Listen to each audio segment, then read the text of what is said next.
Previously, I have talked about that an I/O operation typically has two steps. One is formatting data, and the second one is communicating data to external devices. Formatting data is the responsibility of a stream class. Then who is responsible for communicating data to external devices? This is done by stream buffer, which is the internal module of a stream.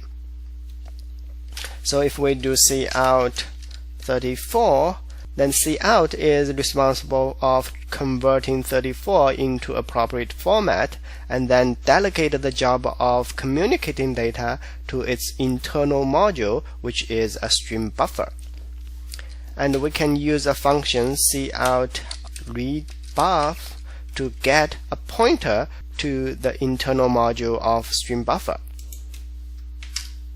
So we can use a stream buff pbuff equal to cout.readBuff. So cout is the one that's responsible for formatting the data, and the stream buffer is responsible of ultimately transmitting data to standard out.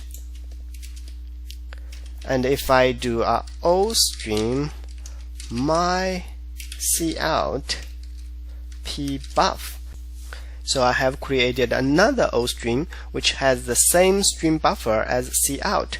In other words, my cout has the same transferring channel as cout. So if I do my cout 34, then 34 will be printed out to stand out. And now if I want to change the format of my cout dot setf iOS show pause. This will show the positive sign of a number.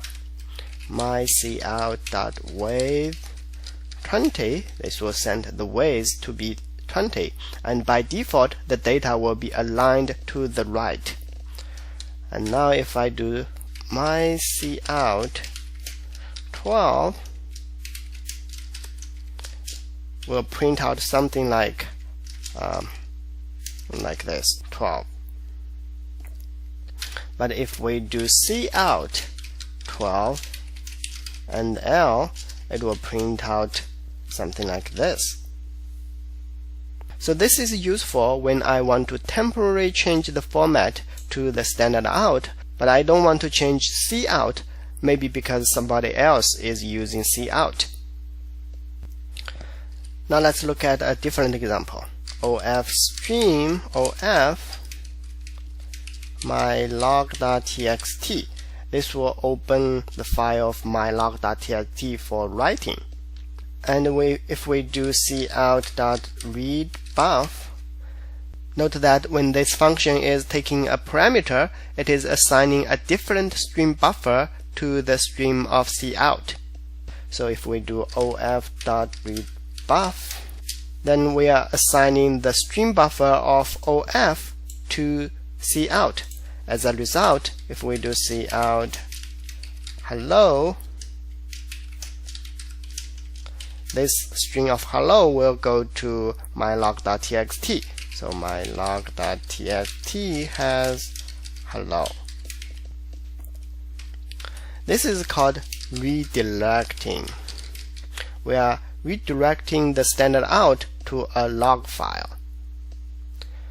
But you need to be careful that later on, if you want to restore cout to its original stream buffer, you cannot do that anymore because the original stream buffer is lost. So a better way to do that is we use a temporary variable to save the original stream buffer. orig_buff equal to cout.readBuff, and then later on we can restore it.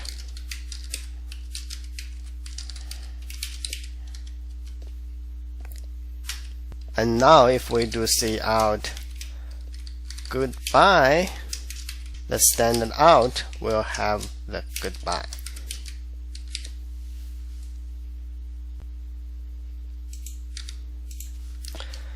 Another way to access the stream buffer is using stream buffer iterator, which is a type of iterator. As example, stream buff iterator char I C in. If you have watched my iterator tutorial, you must be familiar with the concept of stream iterator. This is what it is, an input stream iterator. We can define another stream buff iterator char cout. So these are two stream iterators. And then we can do while I not equal to x, then O will be equal to I, and then increment O, increment I. This will take everything from input and then echo it out to the standard output until it sees the letter of X. Another way to do that is using the algorithm function copy. Stream buff iterator char cin. So this is the iterator pointing to the start of the input stream buffer. Stream buff iterator char. This is a default constructor. It points to the end of the stream buffer. And then stream buff iterator char cout. This is pointing to the start of the output stream buffer. So this will do the same thing, except that it doesn't have the exit letter of X.